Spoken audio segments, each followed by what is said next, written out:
Welcome to the second annual Pod Table Talk, an exciting initiative by the Pod Network's Conference Committee.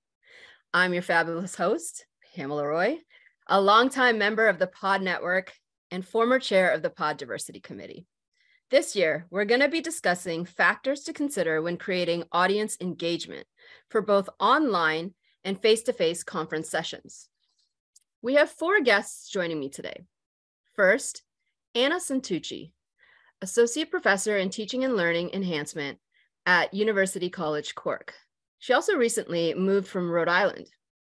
Anna, say hello. Hello, everyone. Thrilled to be here with you all today. Let's also welcome Lindsay Masland, Director of Transformative Teaching and Learning and Professor of Psychology at Appalachian State University. Lindsay, join me in saying hello to your fellow pod colleagues. Hi, y'all. Glad to have the conversation. I also want to introduce Jamiella Brooks, Director for Student Equity and Inclusion Initiatives at the University of Pennsylvania Carey Law School. Jamiella, a warm welcome to you. Please say hi to everybody. Hi, everyone. And Tom Tobin, a hearty hello. Tom serves as a senior teaching and learning developer at the Center for Teaching, Learning, and Mentoring at the University of Wisconsin-Madison. Tom, how are you today? I'm well, Pam. Thank you for hosting our conversation. You're very welcome. Thanks, everyone, for being here. The other 2 in the Zoom room are our fearless conference co-chairs. Hey there, Hyung and Kristen. So the theme of this year's conference is Envisioning the Future, Developing Equitable Opportunities for Success. What do you both want to say to our fellow podsters as they dive into writing proposals? Thank you, Pam. So our amazing conference team has been building on last year's success. We are very excited to bring everybody to Pittsburgh in November, and we are all again offering a virtual venue for our members to connect. And we have heard your feedback, and we're integrating that into this year's events. As you start to craft your proposals, we'd love to hear about inclusive and equitable teaching practices, how your center is adapting to the multitude of changes we're seeing across the higher ed landscape, ways you're leveraging technology to address access and inclusion, and so much more. That is exactly right, Christine. We are curious how you're supporting student success through the artificial intelligence, designing inclusive learning environment for neurodivergent learners, and creating solutions for the post-traumatic growth and resilience. Let's continue to enrich our pod community by sharing best practices with each other and submit that proposal you've been thinking about. That's amazing, you two. I've loved working with you so far this past 2 years.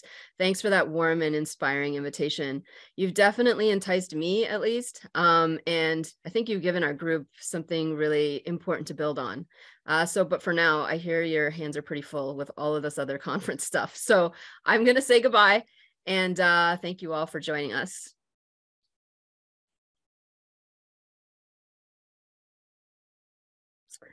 All right, so the topic of audience engagement is quite broad. So I think we should break that down for our pod community.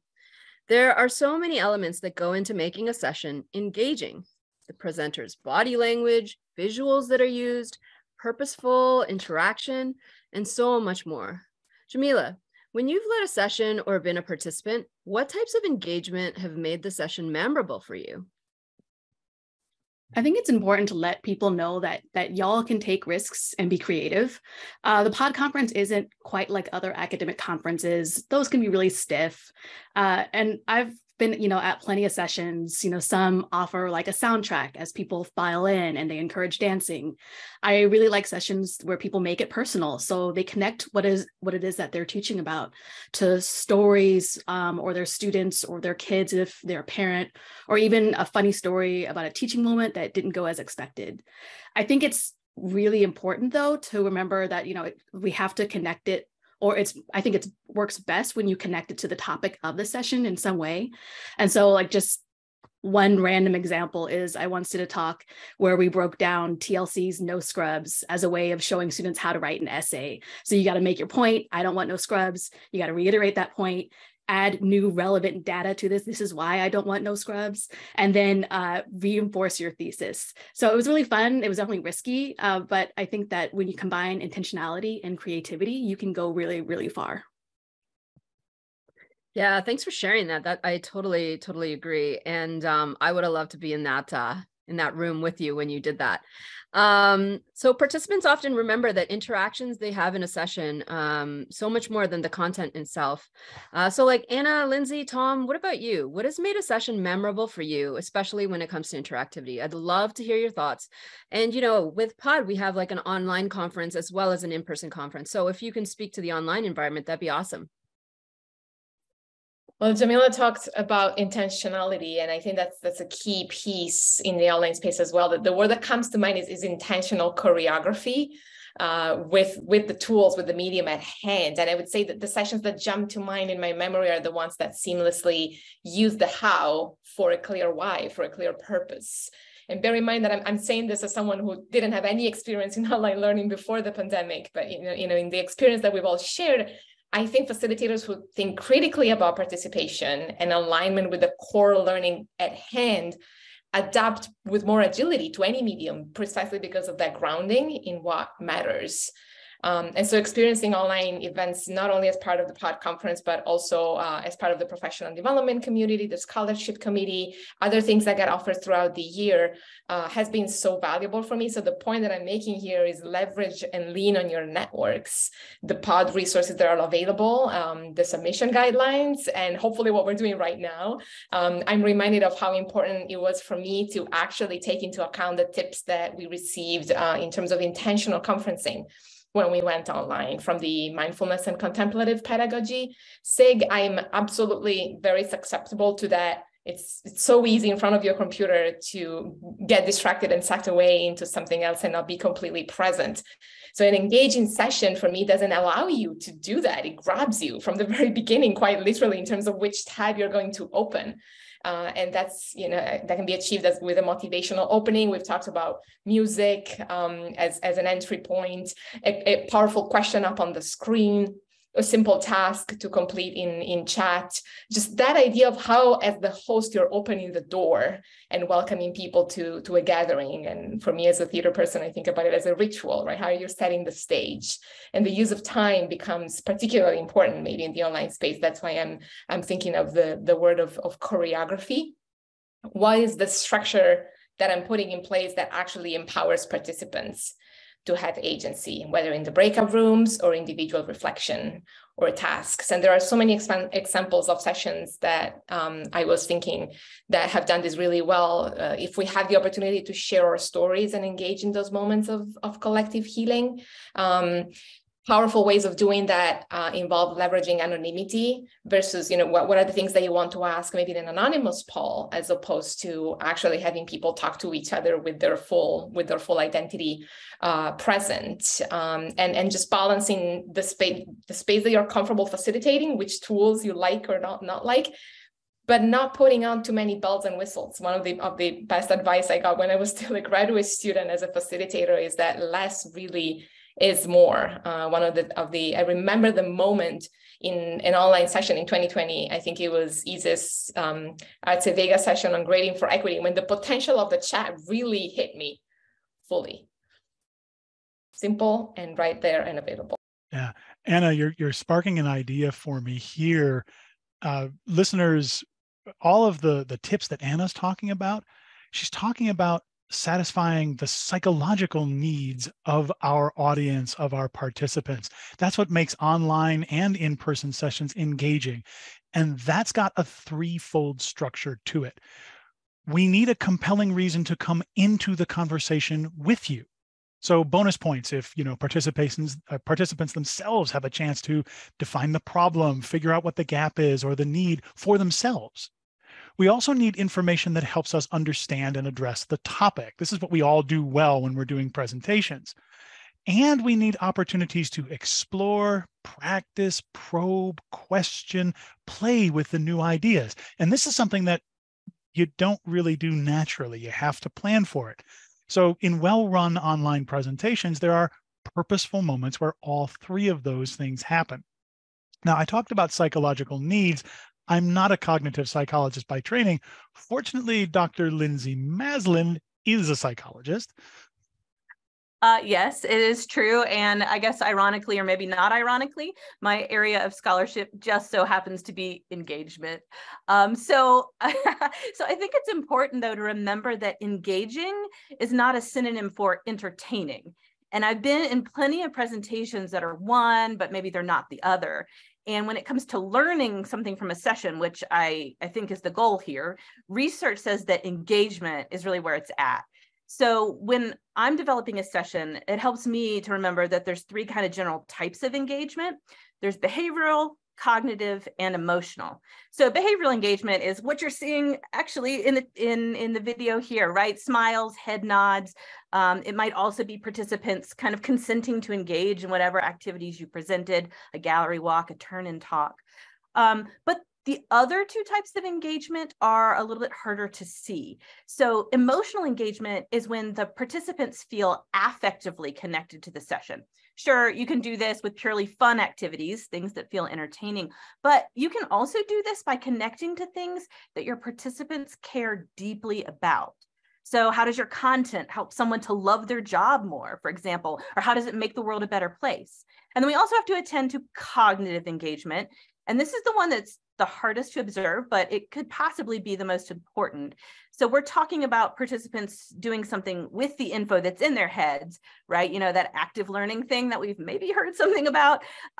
But seriously, I think the trick to developing a presentation is coming up with one that balances the three types of engagement easily. It's really easy to get carried away with the fun stuff, but we should never focus on that, just the emotional engagement, to the exclusion of the other pieces as well. Yeah, well, you all bring up some really important points there. Super appreciate that. One of the best practices, just to add something as well, is I've heard about the 10 and 2 consideration. So for every 10 minutes of content, there should be 2 minutes of audience interaction, right? So this can include talking to a neighbor, sharing ideas, playing a game. In other words, kind of like what you're saying, purposeful interaction can often help the audience apply the content better. So I'd love to hear some more examples of doing something that you've found effective. So how about you first, Tom? Thank you, Pam. You know, I took that 10 and 2 concept out of driver's education, like where do you put your hands on the steering wheel? And it's kind of an easy way to remember 10 minutes and 2 minutes. Now, here's the neuroscience secret behind 10 and 2 for breaking up time.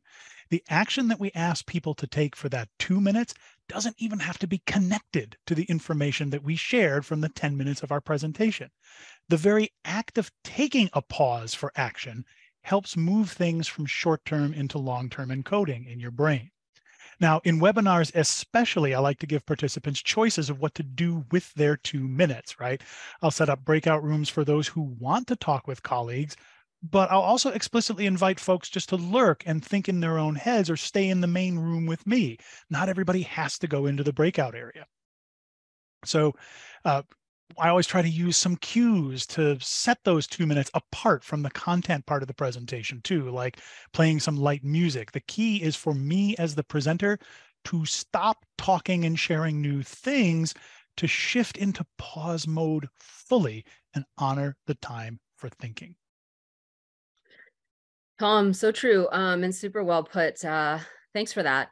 Anna, Lindsay, Jamiella, have you ever used quizzes and polls to keep people's attention? How effective has that been? Or are there other thoughts you want to share with the group? Yeah, I'll start. I really love this concept that Tom is talking about, stop talking. I think it's really important to facilitating, helping our students or our participants, they're our students, we're all students, but helping everyone move into a slightly new direction. And so, you know, we've listened to lectures, we know what it's like to listen to the same sound, the same voice, droning on and on. You know, often it doesn't spark anything new and it doesn't really compel us to listen more intently. So I really like this idea of building in some kind of think time, quiet, pause. It can feel really awkward to be a facilitator and have complete silence, but it's actually really important to giving space in our minds to hear ourselves thinking. I also think we need to be very intentional and specific about the kinds of questions that we ask. So when I first started doing this kind of work, I was tempted to ask very broadly things like, oh, what do you think? Or what are your questions? Or I even love this question, was anything surprising to you? I think that sometimes that's an important question, but often it kind of gets us off track. It doesn't really get the response that I want. So I found that using a quiz or a poll or asking something very intentionally designed, such as you can say, how does X idea impact Y situation? So that's a little bit more concrete, right? Or you can ask something like, what are concrete examples where you see X inequality in the classroom? And so being very specific also helps the audience know how you want them to engage, how you want them to respond. And so they're not sitting there trying to figure that out. Yeah, and I'll add on that if you have a big group, it can be helpful to use technology to ask some of the sorts of questions that Jamiella is talking about, because sometimes we don't have enough time to literally hear from every voice. And so I have two tools that I like to use for that, and they've been mentioned a little bit, polls and some kind of virtual brainstorming space. So I think the trick with a poll, though, is you have to be 100% intentional about why you're including it and why you're including it when you're including it. And I don't usually use polls just to keep people's attention or something like that. I actually use it as that tool for emotional engagement. So maybe after a chunk of content, I might use Poll Everywhere, another polling software, to create a word cloud out of responses to a question like, what's an adjective that represents how you feel about XYZ, like whatever I just said. And so the magic of this is that you're getting real-time feedback from the entire audience about how they're responding to what you're presenting, but you're simultaneously inviting participants to cognitively and emotionally engage with the content. So it's like a 2-for-1. My other favorite tool is the virtual brainstorming space. So something like Padlet or Jamboard or shared Google Slides.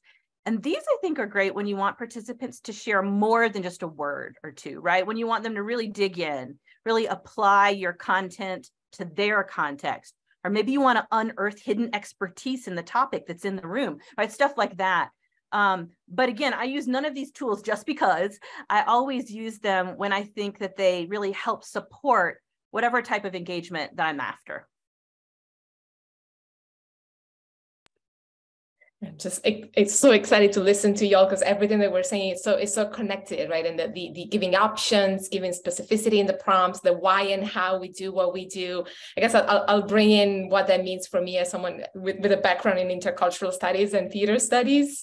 I always think about those two areas. I think about culture, and I think about intentionality as we're describing as design. So when I think about culture, I think about the fact that each of us is this wonderfully unique combination of lived experience that makes each one of us who we are. So not only acknowledging that, but valuing and leveraging that diversity is part of giving those options.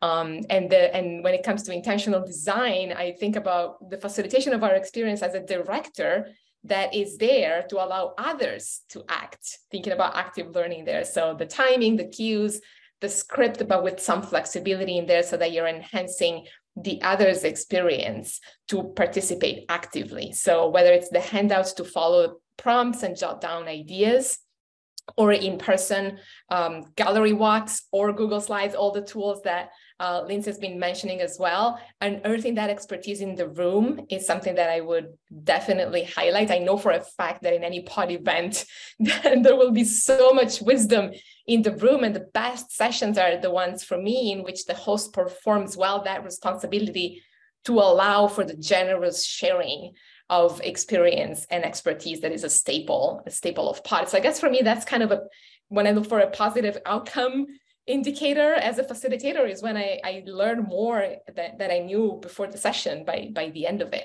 And just in terms of a tip that has been helpful for me is when I was facilitating online specifically, the Google Slides versus the Google Doc actually allows you each group to be working on one slide rather than the full document moving up and down. So just a little tip there, if that's of use. And all these tools serve two key purposes. That it's not only the active engagement in the moment, but also a tangible resource to go back to later on. And the other thing that I would say I often go back to later on in terms of those resources is, can I intentionally encourage and support relationships for continued conversation? So much transformative peer mentoring happens through pod, has happened for me for sure. So many crucial relationships start at pod conferences. So even as simple as just saying, you might want to share each other's contacts, or if you are in an online session, put the spreadsheet there so people can find each other's emails if they want to stay in touch. And just true to the theater language here, closing by sealing the practice, as theater practitioners would say. Distill, what's the one takeaway, something you'll try and do, something you hadn't thought about before and you want to continue thinking about further. Yeah. You all, I mean, Anna, you said it really well. You said the power, of sharing, that is pod. And I just wanted to stop for a moment and just humbly say, the spirit of how you're sharing is really touching me too. So thank you for taking the time to be with our community. I'm going to pivot a little bit. I'm going to talk a lot about the diversity of the different session types that happen at pod. We have roundtables and workshops and pod talks and research sessions and posters. All of that is like amazing, but it does call for the proposer submitter to think about, who their audience is and what they would find most useful. So should I be thinking about how I'm gearing this towards recent educational developers or a grad student or faculty member, center directors? Perhaps it's someone serving at a particular type of institution. Anyway, I'm sure you will all agree with me, but I think it'd be helpful if we spent a little bit of time speaking about your thoughts on, how engagement looks like in these various different session formats. And what are the things that you all consider when you engage? So Lindsay, I'm going to jump to you first.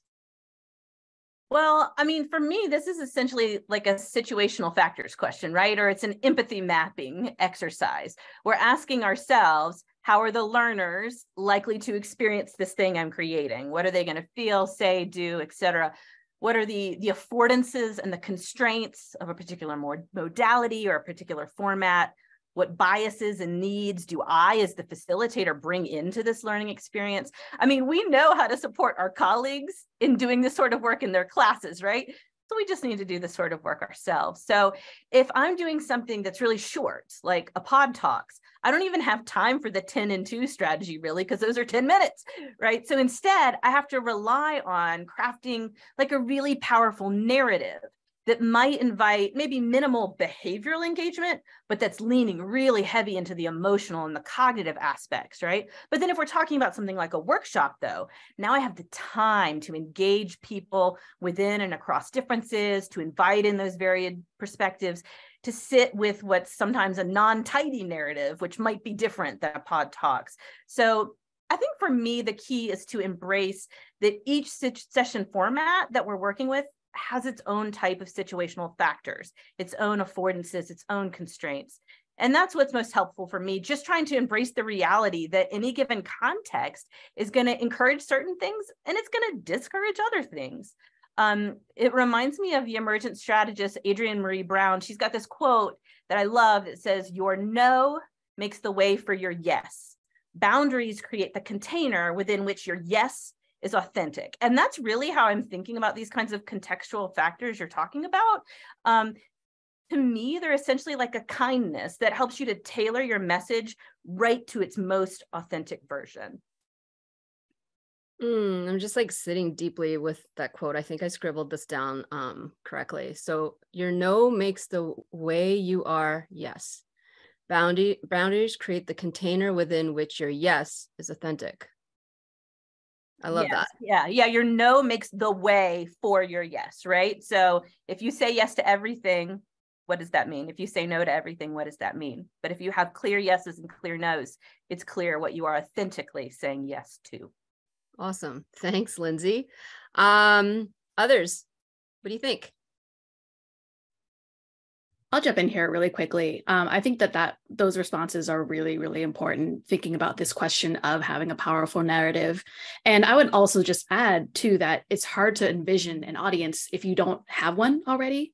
So I think it's really important to practice your talk on an audience beforehand and ask for an honest response. Like ask them, did it resonate? How did it feel relevant or not? And it's really important to diversify your audience because you never know who might actually want to hear your message. And so if you can, try and include undergraduate students, grad students, staff who are often forgotten in this, as well as faculty. And see if you can trace any patterns in the different kinds of responses that they have based on your position or based on their position. I think it's really easy to be able to get that response ahead of time and then be able to just put in little markers in your talk that makes everyone in the room feel seen and heard. I know that for myself, when I was an undergrad, I really thought that faculty were just magic. They just went in and did magic. And I think I really would have benefited if faculty had shared with me how deeply and how intentional that they were about their teaching, because I found that out later when I became a grad student. Thanks, Jamiella. You're making me think about this. What you were saying before, right? The pod conference is quite unique, and I would say one of the ways in which it's quite unique is the depth and length of submission guidelines that come with the call, which I see as an act of love, right? Of taking care of the people that are trying to submit. But one of the things that I remember really benefiting from it was thinking about the context specificity for what I was doing in a session, as opposed to what is applicable across diverse contexts, and being very explicit about that. So something I found useful and I learned from other co-facilitators is, for example, dedicating some portions of time for people at similar institutions to generate ideas with each other, but then also remixing jigsaw style, right? What are the things that are appropriate to ask when you're focusing on your own context, as opposed to what are the things that then are appropriate to share that would be applicable across. And the other thing I would say is we're such a wonderfully diverse field. People come to this space of educational development with a variety of diverse backgrounds, and especially because of that, it's true for any learner, right? But it's helpful not to assume any prior knowledge. And if we do, then just state that explicitly in the proposal, provide definitions at the beginning of a session or in the abstract background of what you're building with or from, and what people at different stages can expect to gain from this experience. And when I say stages, I also want to say I'm honored to be a part of an organization that talks explicitly about audiences, learners, and their goals, besides being part of what we regularly do to help others, that we help others do as developers. I think it's a lot of us in the pod community takes very seriously the increasing conversations we're having about troubling and questioning this notion of career stages.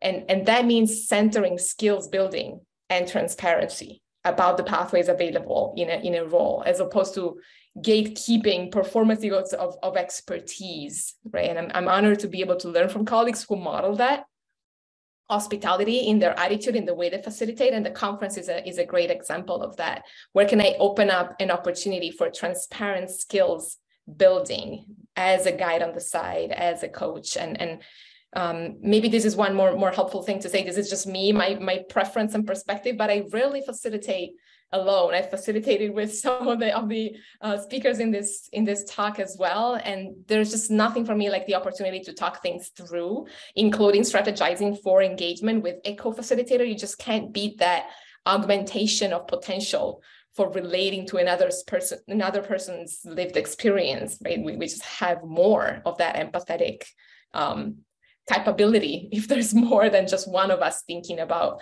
our facilitation. And if that sounds like you, I would say reach out and catch up with your pod people, and hopefully it's part of what we're doing right now, and hopefully it's something that you're starting to think about as the call is about to open.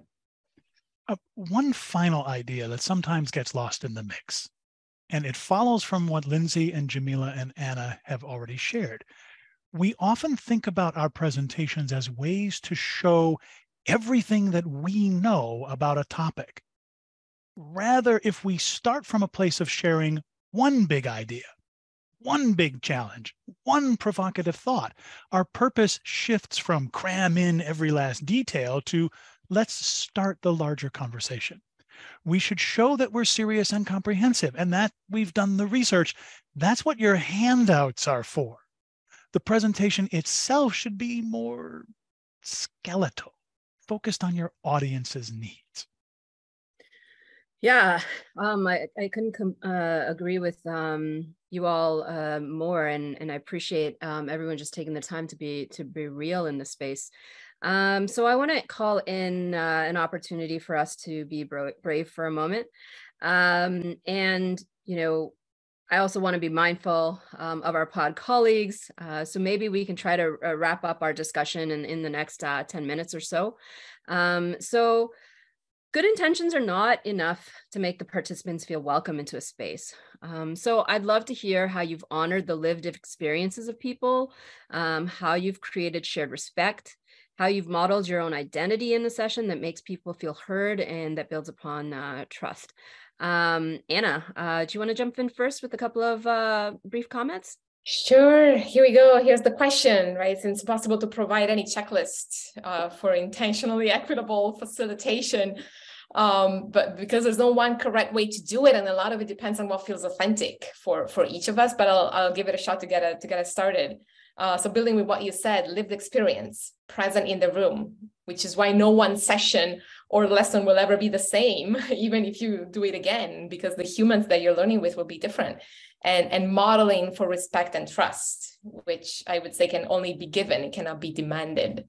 So offering genuine words about our positionality is something that I always try to build in. I'm a cisgender white woman who was born in Italy and grew up in a very Catholic country as the only child of a single mother, who is also a psychiatrist, so lots of overthinking, everything. I've had the privilege to have experienced global mobility in my learning journeys, but my perspective and work in education and development have also been inherently shaped by my lived experience as a student and then a worker immigrant in the United States for a decade. And that speaks to, to why I think the things that I think, why I co-hosted a Birds of a Feather session about positionality in 2021, in which we talked about cultural belonging and socioeconomic identities, why Jamiella and I facilitated a session on linguistic justice last year and what languages pod actually speaks or doesn't speak. So engaging in real dialogue, which means we structure, but we structure with flexibility, and we stay with the trouble when we have to, holding space for that discomfort that is the learning zone. And Anna, you talked about our own positionality. Like, I'm a cisgender white man with gray hair, and so I tick a lot of the boxes for unearned and unexamined privilege. So it's important for us, and for me particularly, to signal clearly at the beginning of a session, whether we're in a room together or on Zoom together, how I welcome people to be part of that session. I say out loud and explicitly, I welcome everyone's voices and ideas. I'm interruptible throughout the session, if that's something you're willing to do. That there are many ways to be in a session: lurking, taking notes, sharing in the chat, coming on the microphone, and so on. Yeah, I love this question. And I would add, I'm very honest and upfront about my own identity as a Black woman. I think that brings a certain kind of positionality, both in the classroom and when I do presentations. And it really has helped me through my thinking too about this question of thinking about audience, why best practices doesn't work the same way for all identities. I also have to check myself that I'm someone, we were talking about, Anna was talking about mobility, geographic mobility, and I'm someone who wields an American passport. That makes, for me, that geographic mobility also fairly simple, not entirely, but fairly simple. So I use Roxane Gay's essay, Peculiar Benefits, in which she talks through some of these complexities, and I really encourage you all to look through that essay together. It's pretty short, but I wrote down this quote from her because I just really love it. She says, to have privilege in one or more areas doesn't mean you're wholly privileged. To acknowledge privilege is not a denial of the ways you are marginalized, the ways you have suffered. Surrendering to the acceptance of privilege is difficult, but it really is all that is expected. And so I think that is really important to keep in mind when we think about our audience. We can never fully understand their lived experience, but we have to be honest about the privileges or that any of our identities, any facet of that entails. So for myself as a cisgender woman, and even as we consider that our experiences may not match the experience of our audiences, I think that it really helps the way we frame our questions. And as Tom was saying, offering multiple opportunities to access and engage, and instead of thinking that there's just one way to comfortably engage. Wow, I'm not sure I can really improve on what's been said so far, but I think it's just important to echo, how important it is that we situate ourselves in the narratives in which we enter. I mean, it's easy to think, oh, this is just a poster. Oh, this is just a symposium, but it's actually not, right? It's a contribution to a conversation. And those contributions are either going to intentionally or unintentionally give voice to certain ways of being and doing at Pod. But the reality is that a lot of academia really discourages this kind of situating. Academia likes to pretend that it's objective or that it's about the truth and that there's one best version of that. So it's no wonder that a lot of us feel really ill-equipped to perform this sort of introspection or vulnerability. We're just really unrehearsed in it, or possibly, depending on the kind of constellation of identities that you occupy, it might actually be unsafe for you to model these kinds of things. I mean, like for me, for example, so my privileges are visible, my oppressions are not. So I am white, I give off fun, nice lady vibes. I'm a professor, I'm an administrator, and those identities offer me the margin to make all sorts of dangerous or edgy choices without a risk to my safety or to my sovereignty as a human, right? I also happen to have 2 hidden disabilities, and my relationship to both sexuality and gender are queer, but those are all hidden, right? And so I often disclose all of it as a way to model how we might do that. And essentially, I think this positionality pieces they're situational factors as well, right? They afford and constrain all sorts of things. And so I think our best approach is to just authentically engage with that reality, even if a lot of academia wishes that we wouldn't. Yeah, well, I'm feeling really brave in this space just being here with you. So I'm gonna invite a little deeper, if that's cool. Yeah, so I'd love to talk about some DEI topics that often get overlooked. How do we address disparate voices so that they're heard? How do you engage around difference? What about those awkward comments or biases that come up in a session? How do you handle those gracefully? But yeah, so yeah, no problem, Tom. Totally cool. So yeah, Jamiella, do you want to handle that first? I could, or Tom, do you want to answer the question first and then I'll hop in after? Okay. Thank you. Because I've been in the field for a long time and I'm comfortable calling out kind of thoughtless actions, you'll hear me say things like use the microphone when I'm a participant in sessions, or, bad form. Let's be careful about respecting who's in the room when I'm facilitating. Now, not everyone is that comfortable addressing inequity. One thing everyone can do, though, is to frame difficult conversations early on. Actually say, we're going to talk about ideas that can bring up strong opinions. Let's agree to be honest and respectful in our conversation today. And I'd like you to hold me accountable too. So if I step over a line, just signal to me and I'll gladly pause and restart. So Jamiella, how do you handle those kinds of concerns? Yeah, thank you. I would like to separate out the 2 questions because I think they're both good, but in a different way. So this question of engaging participants for disparate voices to be heard, I think there's a lot of misconceptions around this. I think it's easy to include like the bad disparate voices, the one that are intentionally microaggressive or like don't add anything to the discussion, as opposed to the disparate voices that actually are making a really good point. And so, for example, and Tom, you and Jamiella Pittman worked on this article, and I just was so appreciative of it, this question of inclusive teaching, right? Well, a lot of the things that we ask professors to do when it comes to inclusive teaching may not work for everyone. And especially when we think about marginalized identities in the classroom, some of these inclusive teaching practices will work against them because they're worried about other things, such as student evaluations, which hold their biases. So I think it's really important to factor in those disparate voices and really to do research on that so that you can actually present them to the audience to invite that kind of discussion.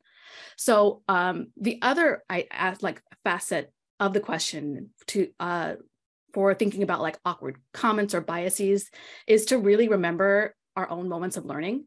And so I'm going to be very vulnerable here. This happened a very, very long time ago, but I once referred to something jokingly as ghetto, right? Like, oh, that, I don't even remember what it was. Like, oh, that t-shirt is so ghetto.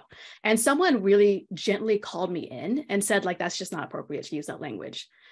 Funny story, flash forward to let's pretend it was 20 years later. I had my own student refer to a language as ghetto language. And I had to have a learning moment where I remember like, hey, I actually made that very same mistake. I'm not going to be, the higher person here. I'm going to call that student in and just explain to them why it was inappropriate. So I think it's really important to just be humble. Like, remember the times you messed up and when you messed up good. And what would you have liked someone talking to you in that moment to say to you? So I think it's, I want to move us away from the hashtag do better or hashtag cringe, but really about calling people in to ask them what their thought process was, and then offering them, here's some ways that you can think about that differently. I really want to continue to engage with you on this so that we can all be learning together. Yeah, I'm loving Jamiella's ideas about self-disclosure here. It reminds me of how I personally reacted when I was 12 years old and I learned that my dance teachers were gay, which in retrospect should not have been a surprise, but it was the 80s and 90s, y'all. And I remember having to process that information at lots of different levels simultaneously, right? In terms of what the world was saying about gay people at the time, in terms of what I knew to be true about these delightful people who were essentially third and fourth parents to me, and also in terms of the fact that I would eventually come out as queer, right? It was so destabilizing, nothing matched up. And so I like to remember though, that's true. And maybe I reacted in one way, but I also know who I am today and how I came through and beyond those initial reactions. And from what I remember, it wasn't shame or embarrassment that did it for me, right? It was about having the time to process and to make those things match up. And it was really probably about watching role models who were ahead of me in that kind of work, right? It was reckoning with the cognitive dissonance between who I was and who I wanted to be. So because of those experiences, when I'm responding to awkward or funky comments, right, I definitely respond, but I try to do it in a way that respects this journey idea, right? And that my only possible role in all of this is to help someone else along on their journey. I mean, I know that I have been, and I will hopefully continue to be, the benefactor of this kind of kindness. So it just seems right to pay it forward in those awkward moments. Oh my gosh, thank you all. I'm getting all the good vibes, paying it forward. And, I love what Jamiella was saying about using the language of calling in rather than out. To me, that's a way of moving into action, this idea of generosity and curiosity. Learning is change, and we can't own or dictate someone else's change. We can only invite them to be along the journey with us.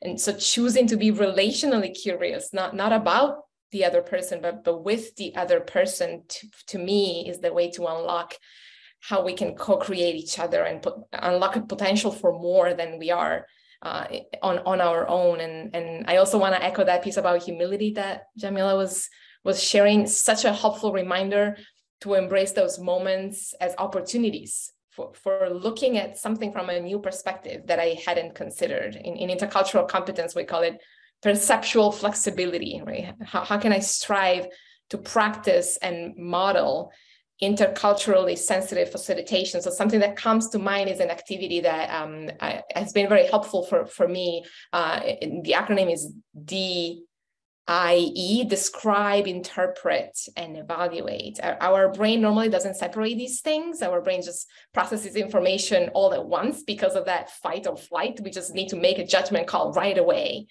But in learning spaces, we can actually slow down and unpack the process together. What am I actually hearing or seeing?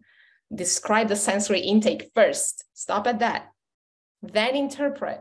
What is the possible story here? What are some other possible stories that I haven't considered, and why that person is saying or is behaving that way? And only after that, then the layer of evaluative judgment that is based in our values, in our making a moral call, a moral judgment about what I'm hearing.